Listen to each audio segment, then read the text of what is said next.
இது ஒரு அவரைக்கான்னு சொன்னா நம்ப முடியுமா? வணக்கம், நான் உங்கள் தாயகம் விஜய். தாயகம் மாற்றத்திற்கான முதல் செயல் நம்மிடமிருந்து துவங்கட்டும். ஆமாங்க, இது ஒரு வகையான அவரைக்காய். குறிப்பா சொல்லணும்னா இது செடியில காய்க்கக்கூடிய அவரைக்காய், வாழவரைக்காய் அப்படின்னு சொல்லுவாங்க. வாழரங்கான்னு கிராமத்துல ரொம்ப புழக்கத்துல சொல்லுவாங்க. தம்பட்ட அவரை அப்படின்னு சொல்லுவாங்க. இதோட விதை பாத்தீங்கன்னா வெள்ளை கலர்ல இருக்கும். ரொம்ப இயல்பா புழக்கத்துல இருந்த காய்கறி. இன்னைக்கு பாத்தீங்கன்னா எந்த விவசாயிகள்கிட்டயுமே இதுக்கான விதைகள்ங்கிறது கிடையவே கிடையாது.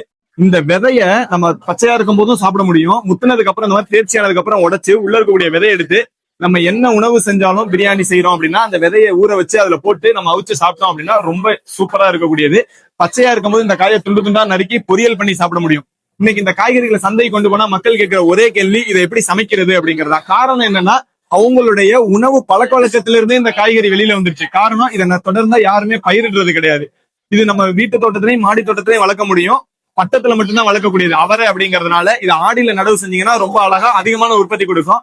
ஒரு செடியில பல கிலோக்கள் நம்ம அறுவடை செய்ய முடியும். அந்த அளவுக்கு காய்ப்பு திறன் கொண்டதுதான் இந்த வாழரங்கா. இதோட விதை வெள்ளை கலர்ல இருக்கும். இதுல கொடி ரகமும் இருக்கு. செடி ரகம் வெள்ளை கலர்ல இருக்கும். கொடி ரகம் பிங்க் கலர்ல இருக்கும். இதோட விதைகள் தேவை அப்படின்னா நம்ம தாயகம் தொடர்பு கொள்ளலாம். 6374943575. நன்றி.